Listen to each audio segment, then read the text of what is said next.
تو امتی کا کام یہ ہے کہ وہ بھی وہاں رات گزارے. تو یہ بات سمجھنی ہے کہ پھر جو رمی کی جاتی ہے، جمرات کو پتھر مارے جاتے ہیں، شیطان کو کنکر مارے جاتے ہیں. شیطان تو اب وہاں نہیں ہے، ایک دیوار ہے، سارے حاجی مان رہے ہیں. لاجک یہ کہتی ہے کہ یہ اتنے سارے لاکھوں لوگوں کو کنکر لائن لگا کے اتنا رش ہوتا ہے، مار رہے ہوتے ہیں، اس کی بجائے 2 طواف ایکسٹرا کروا دو. نہیں، اللہ کی رضا ہے کہ میرے ابراہیم نے جو کام کیا میرے بندے وہ کام کریں. بلکہ میں ایک اور مزے کی بات بتاؤں، دعا کرتا ہوں اللہ آپ کو اگلے سال حج نصیب فرمائے. میں نے اب تک جتنا پڑھا ہے، میرا مطالعہ بہت تھوڑا ہے، آپ بھی کسی مفتی صاحب سے، عالم صاحب سے پوچھئے گا، جتنے نیک اعمال ہیں ان کے فضائل میں نے اب تک 2 ہی اعمال ایسے پڑھے ہیں کہ جن کو کرنے سے کبیرہ گناہ کی معافی کا اعلان ہے. ہر جمرے کو رمی کرنے پر ایک کبیرہ گناہ معاف ہو جاتا ہے. اور ایک اور کام ہے جو آپ آسانی سے چاہیں تو ہر ہفتے میں کئی بار اپنے محلوں میں کر سکتے ہیں کہ جنازے کو جو کاندھا دیتا ہے نا، ہر قدم پر ایک کبیرہ گناہ معاف ہوتا ہے. ہمارے یہاں کاندھا نہیں دیتے لوگ.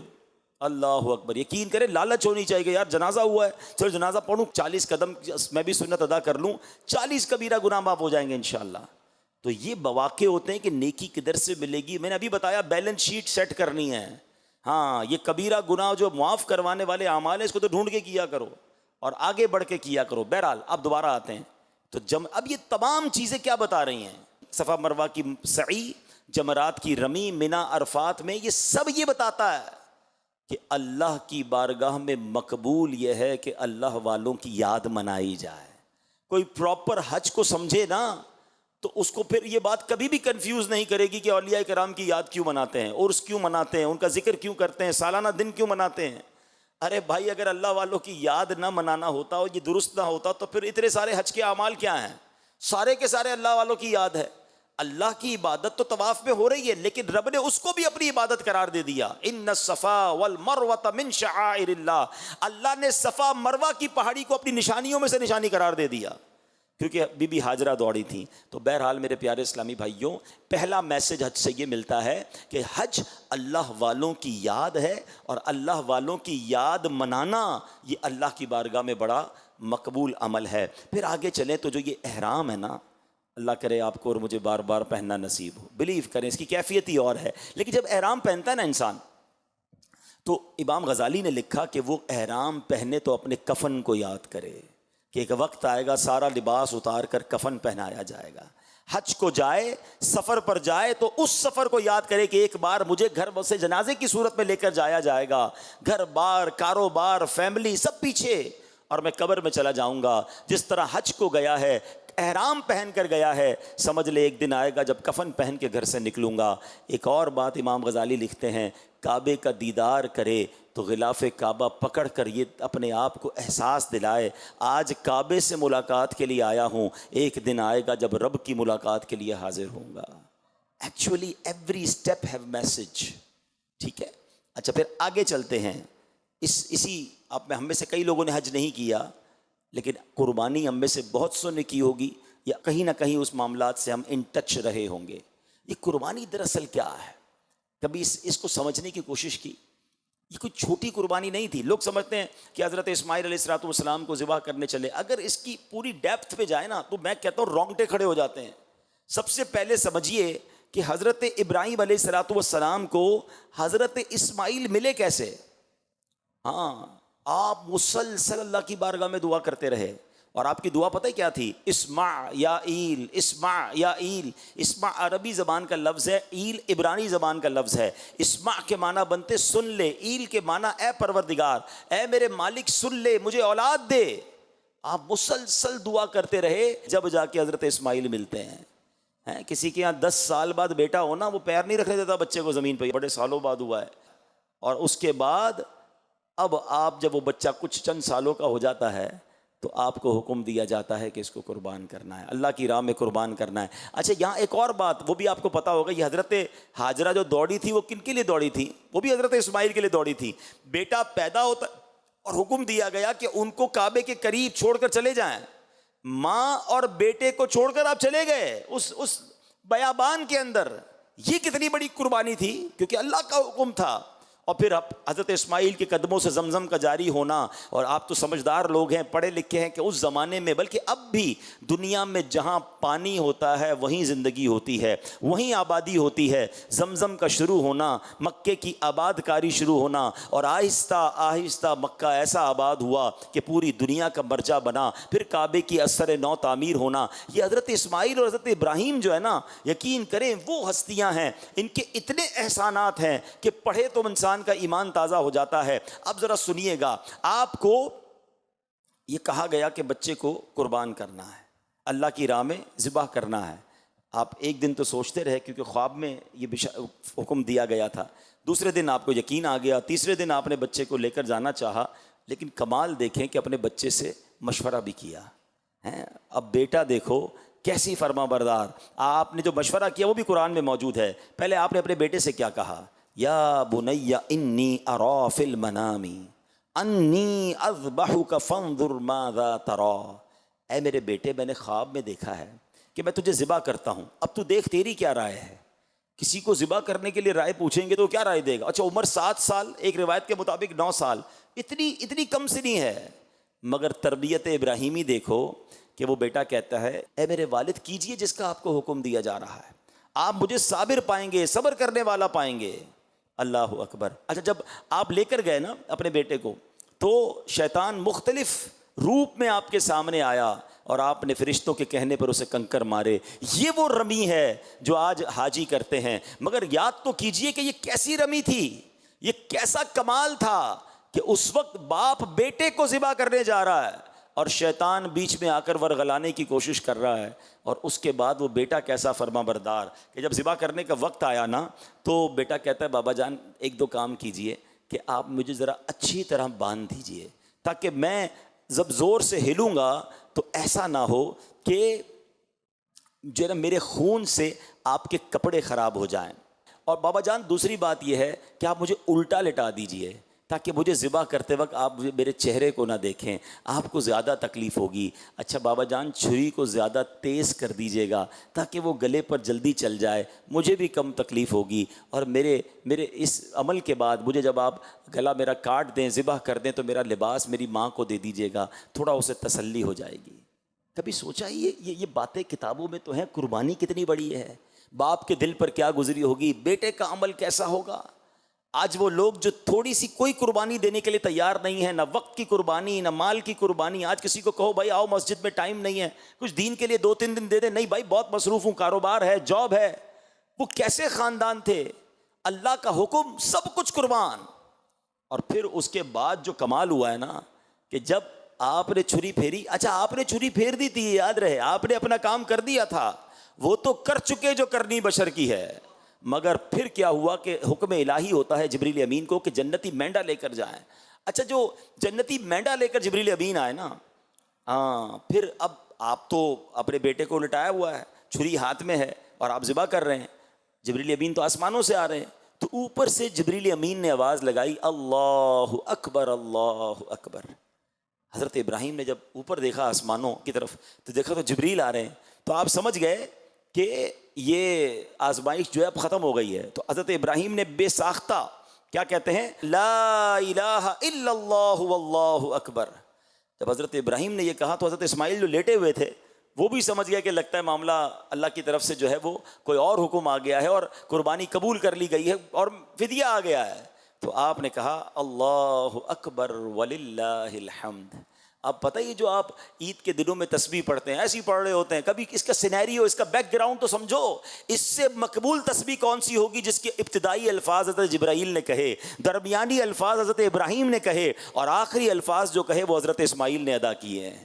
یہ تسبیح ہی قربانی کی کیسی عظیم داستان بیان کرتی ہے کہ ملی کیسے موقع پر کہ جب باپ بیٹے کے اوپر پیر رکھ کر چھری چلا رہا ہے اور اللہ کی راہ میں قربان کر رہا ہے اور جنتی مینڈا آ رہا ہے. اس سینیریو کو یاد کر کے جب اس تسبیح کو پڑھتے ہیں تو ایمان تازہ ہو جاتا ہے کہ سبحان اللہ, یہ کیا عظیم قربانی ہے. آج ہم پر احسان تو دیکھو رب کا, ہمیں کہا بکرا, بکری, دمبا, گائے, اونٹ ذبح کر دو, تمہاری قربانی ہو جائے گی. ہمیں نہیں کہا کہ اپنا بچہ قربان کرو, ہمیں نہیں کہا کہ جناب اپنا ایک ہاتھ کاٹ کے قربان کر دو. اللہ نے کتنی بڑی ہم پر آسانی کی ہے. اچھا قربانی بھی اس پر ہے جس پر مال ہے, مال نہیں تو قربانی بھی نہیں ہے. اتنی آسانیاں ہیں, مگر اصل قربانی وہ تھی حضرت ابراہیم علیہ الصلوۃ والسلام نے دی. اب ذرا اس تصور میں, پہلے کئی بار یہ تسبیح پڑھی ہوگی, آج ذرا اس تصور میں یہ تسبیح پڑھو تو ایمان تازہ ہوگا. اللہ اکبر, اللہ اکبر, لا الہ الا اللہ, واللہ اکبر, اللہ اکبر, وللہ الحمد. اللہ پاک اس عظیم قربانی کے صدقے ہم سب کی بھی قربانیوں کو قبول فرمائے اور ہمیں دین متین کی خاطر قربانی دینے کی توفیق عطا فرمائے. اب آئیے یوم عاشور, واقعہ کربلا ہیں. ساری دنیا لرز جاتی ہے جب بھی اس واقعے کا ذکر ہوتا ہے. 1400 سال ہو گئے ہیں, مگر جب بھی پڑھتے ہیں, جب بھی سنتے ہیں, دل پر ایک غم کی کیفیت طاری ہو جاتی ہے. اب تھوڑا سا میں چاہوں گا کہ ہائی لائٹس کے طور پر پوائنٹس وائز آپ کو سمجھاتا جاؤں کہ واقعہ کربلا میں ہمارے لیے کیا کیا میسج ہیں. سب سے پہلے یہ واقعہ کربلا ہوا کیوں, what is the reason behind this. ٹھیک ہے نا, امام حسین تو مدینہ پاک میں تھے, وہ کربلا کیوں گئے اور یہ کیوں معاملہ ہوا. تو معاملہ یہ ہوا کہ حضرت امیر معاویہ رضی اللہ تعالیٰ عنہ کے وصال کے بعد یزید پلید نے اپنے ہی طور پہ تخت خلافت پر قبضہ کیا اور اس نے کوشش کی کہ سب سے پہلے امام حسین کی بیعت لے لوں. امام حسین بیعت کر لیں گے تو باقی ساری دنیا کر لے گی, نواسہ رسول جو ٹھہرے. مگر جب آپ سے بات کی گئی, آپ تک پیغام پہنچایا گیا, تو آپ نے انکار کر دیا ہے. وہ کیونکہ آپ کو پتا تھا کہ وہ شرابی, کبابی, زانی, بدکار, بے حیائی کرنے والا, بہت سارے الٹے کام اس کے تھے.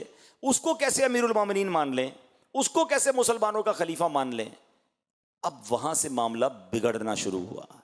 پہلا میسج, امام حسین کو بڑی آفرز تھیں کہ آپ قبول کر لیں, پھر آپ کی تو وظائف باندھ دیے جائیں گے, آپ کو بڑی لگژریز دی جائیں گی. آپ نے کسی چیز کو قبول نہ کیا اور باطل کے آگے سر نہیں جھکایا, کمپرومائز نہیں کیا. آپ کمپرومائز کر لیتے نا تو ساری دنیا کے لیے ایک مثال بن جاتی کہ جناب جب بھی مشکل آئے کمپرومائز کر لو. امام حسین نے بھی تو کیا تھا. نہیں, آپ نے سر کٹا دیا مگر کمپرومائز نہیں کیا. یہ میسج ہے ہم تمام لوگوں کے لیے جو کہتے ہیں یار آفس کا ماحول ایسا ہے نا تو وہاں نماز نہیں پڑھ سکتا, ذرا ہمارا دوستوں کا ماحول ایسا ہے نا تو وہاں ڈریس مجھے ایسے ہی پہننا پڑتا ہے. ارے جناب یہاں جو ہے نا میں سنت پر عمل نہیں کر سکتا, فلاں ملک میں جاتا ہوں تو وہاں اس برائی سے نہیں بچ سکتا. ارے تم ماحول کی وجہ سے اپنے اعمال, اپنے دین, اپنے عقائد پر کمپرومائز کر لیتے ہو. سیکھو نواسہ رسول صلی اللہ تعالی علیہ وسلم سے کہ کس طرح جان قربان کر دی مگر باطل سے کمپرومائز نہیں کیا. یہ رہتی دنیا کے لیے میسج ہے کہ امام حسین نے عظیم قربانی اس لیے دی کہ نانا کے دین کے پرچم کو بلند کر دیں. کیا خوبصورت شعر ہے نا کہ قتل حسین اصل میں مرگ یزید ہے, اسلام زندہ ہوتا ہے ہر کربلا کے بعد. تو وجہ یہ بنی کہ آپ نے باطل کے آگے سر نہیں جھکایا. اب دوسرا سوال ذہن میں یہ آتا ہے کہ ٹھیک ہے آپ نے جب نہیں کی بیعت تو مدینہ چھوڑ کر کربلا کیسے جانا ہوا. اصل میں آپ نے یہ ڈیسائیڈ کر لیا کہ اگر اب میں مدینے میں رہوں گا تو اس کے سپاہی جو ہیں اب یہ جنگ و جدال کریں گے, اور آپ کے دل نے گوارا نہ کیا کہ مدینے میں تلواریں چلیں, مدینہ منورہ کا امن و سکون برباد ہو, تو آپ نے سوچا کہ میں مکے چلا جاتا ہوں. آپ مکہ پاک کے لیے روانہ ہو گئے. مگر ذرا سوچیں کہ نواسہ رسول جن کی پیدائش مدینے میں ہوئی, پورا خاندان مدینے میں ہے, ساری زندگی یہاں گزری ہے, اور اب انہیں مدینہ چھوڑنا پڑ رہا ہے. تاریخ میں جس طرح یہ واقعات لکھے ہیں کہ کس طرح امام حسین نے روتے ہوئے نبی پاک کے روضے پر حاضری دی, وہ رات کیسی آہو فغاں میں گزری تھی, نانا جان کو کس طرح الوداع کہا گیا کہ نانا حضور اب ہم سے مدینہ چھڑوایا جا رہا ہے. اللہ اکبر. یہ وہ ہستی ہیں جن کو میرے آقا جنتی نوجوانوں کا سردار فرمایا کرتے, میرے آقا انہیں جنتی پھول فرمایا کرتے, نبی پاک انہیں چوما کرتے, یہ نبی پاک کے کاندھوں پر سواری کرتے. ایسا انٹریکشن, ایسا تعلق تھا, اور ان ظالموں نے امام حسین کو مدینہ چھڑوایا. آپ روتے ہوئے اشکبار آنکھوں سے مدینہ پاک سے مکہ پاک آ گئے.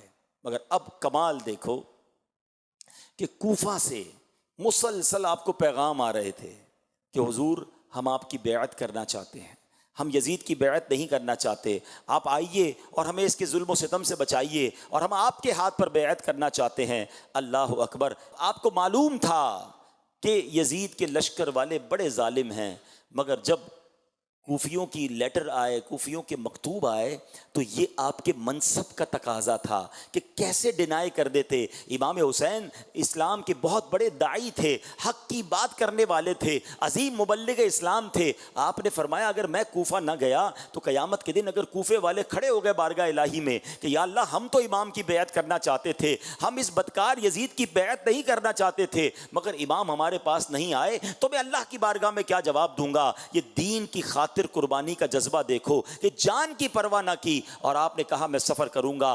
بڑے بڑے صحابہ کرام نے آپ کو روکا، منع کیا، یہ آپ کو دھوکہ دیں گے، انہوں نے پہلے بھی لوگوں کو دھوکہ دیا ہے، مگر آپ نے کہا نہیں، ان کے میرے پاس لیٹر آئے ہوئے ہیں، میرا منصب اس بات کی اجازت نہیں دیتا کہ میں مسلمان پریشان ہوں، مجھے پکار رہے ہوں اور میں ان کی مدد کو نہ جاؤں اور میں دین کی بات کرنے نہ جاؤں۔ اللہ اکبر۔ یہ امام حسین کا ڈیسیشن لینا، یہ آپ کا ٹریول اختیار کرنا۔ حالانکہ ایک اور بات ذہن میں رہے کہ امام حسین وہ شخصیت ہیں جن کی پیدائش کے وقت سے شہادت کی خبر مشہور تھی۔ نبی پاک نے پہلے ہی صحابہ کو بتا دیا تھا کہ حسین کو شہید کیا جائے گا، بلکہ مولا علی شیر خدا کرم اللہ تعالی وجہ الکریم کو تو یہ بھی معلوم تھا کہ کربلا کے میدان میں شہید ہوں گے۔ کربلا کی بٹی آپ کو دکھائی گئی، نبی پاک علیہ الصلوۃ والسلام کی بارگاہ میں فرشتے لے کر آئے، تو یہ سب کو معلوم تھا، مگر پھر بھی کربلا کا سفر ہو رہا ہے، پھر بھی کوفہ کا سفر ہو رہا ہے۔ تو اس سے ایک اور بات پتہ چلتی ہے، دیکھیں نبی پاک تو وہ ہیں کہ لوگ آ کر دعا کرواتے، اپنے کام کروا لیتے تھے۔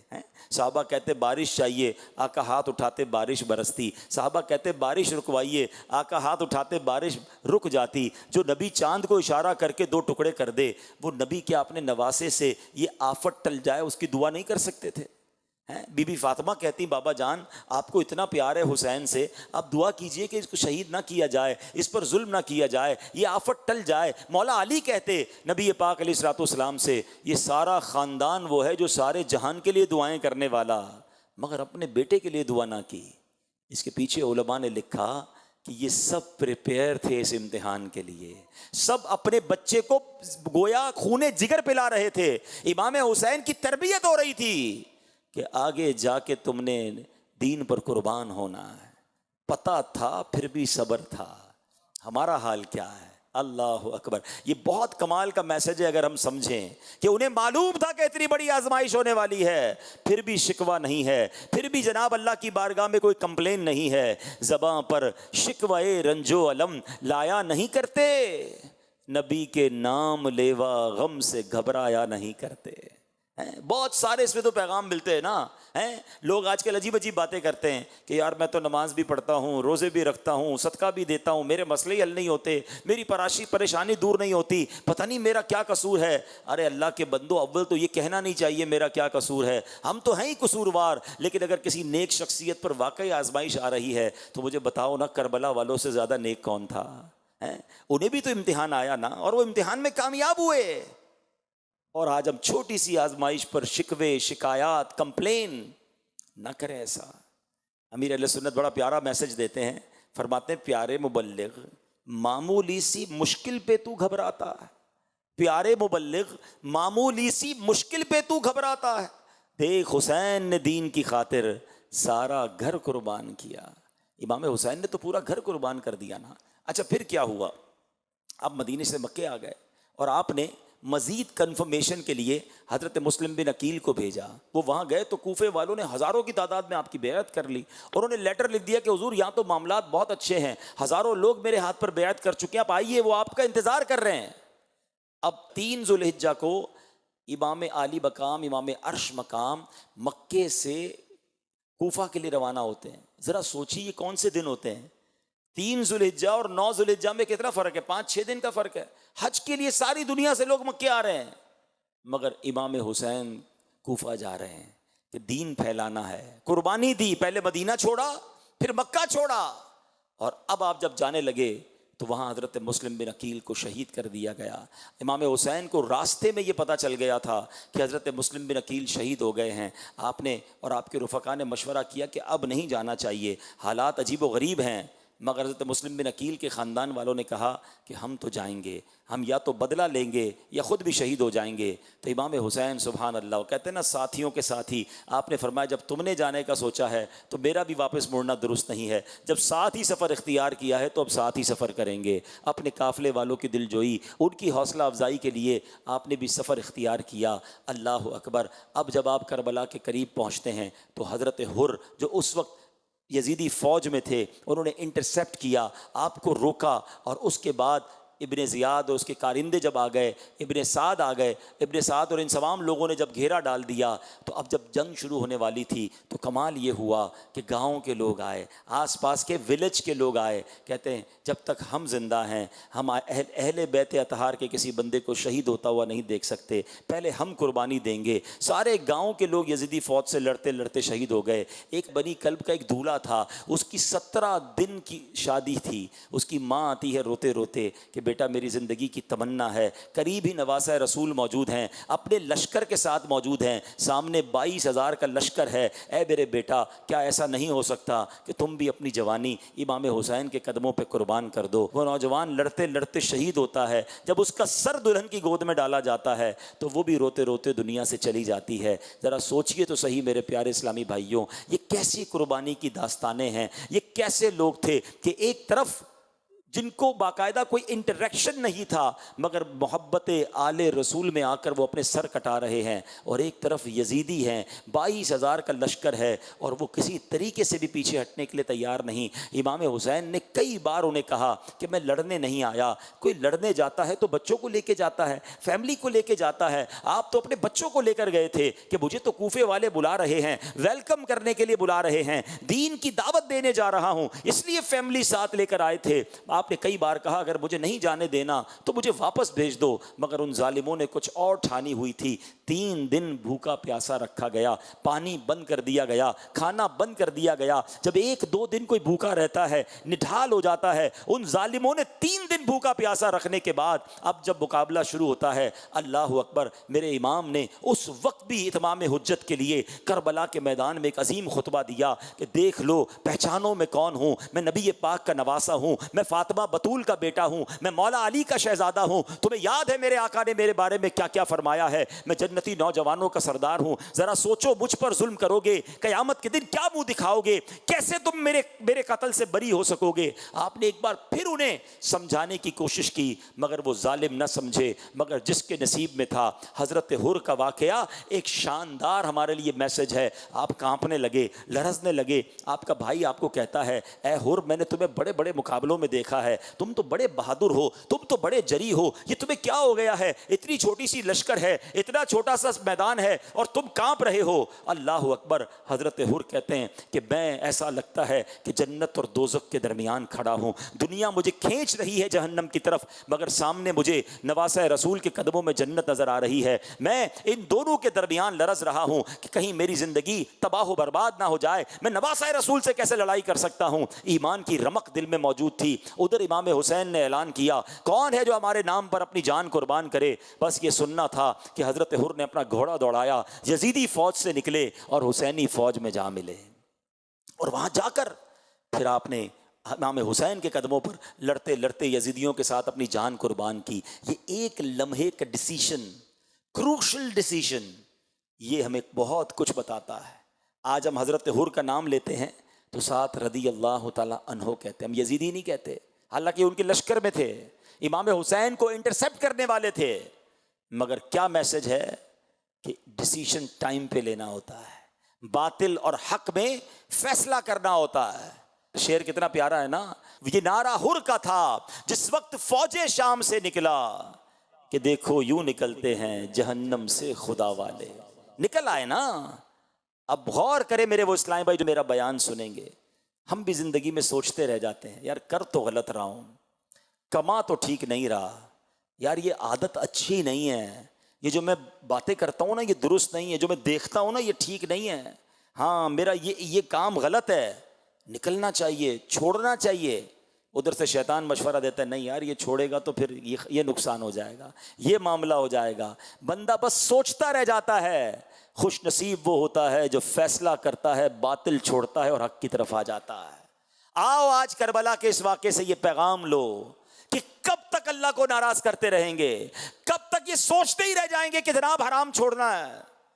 ہر اسلامی بھائی کو معلوم ہے جتنے یہاں بیٹھے ہیں، مجھے کسی کو بتانے کی حاجت نہیں، جو جھوٹ بولتا ہے، جو حرام دیکھتا ہے، جو حرام سنتا ہے، جو حرام کماتا ہے، جو حرام فعل میں مبتلا ہے، اسے معلوم ہے، مگر وہ ڈبل مائنڈڈ ہوتا ہے، وہ سوچتا رہ جاتا ہے، وہ عمل نہیں کرتا۔ اس لمحے اگر حضرت حر بھی سوچتے رہ جاتے تو شاید دنیا میں ان کا کوئی نام لینے والا نہ ہوتا، مگر آج حضرت حر کا میں نے مزار دیکھا ہے، ان کا مزار بنا ہوا ہے، کیونکہ کربلا والوں اور امام عالی مقام کے قدموں پر اپنی جان قربان کر دی نا، تو یہ سبق ہمیں ملتا ہے۔ ایک اور بات، 72 تھے کربلا والے، 22,000 تھے یزیدی، نماز دونوں کی ہوتی تھی، ہاں کلمہ وہ بھی پڑھتے تھے نا، مگر الگ الگ جماعت ہوتی تھی۔ بتاؤ کون سی جماعت مقبول تھی؟ کون سی والی؟ 72 والی۔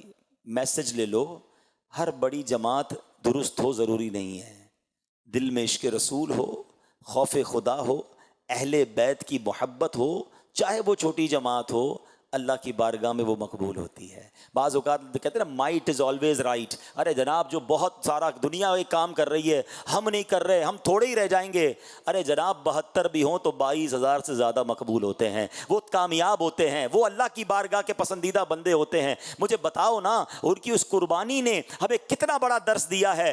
آج کون بچا؟ امام حسین کے اس پورے قافلے میں ایک عابد بیماری مرد واپس گئے نا، باقی تو سارے شہید ہو گئے، پورا خاندان لٹ گیا۔ 22,000 کے لشکر میں ہزاروں یزیدی واپس گئے۔ میں آپ سے سوال کرنا چاہتا ہوں، کسی یزیدی لشکر کے ایک بندے کا نام بتا دیں، 2-4 جو کمانڈر تھے اس کے علاوہ کسی کو بھی نام نہیں پتا۔ کیوں نہیں پتا؟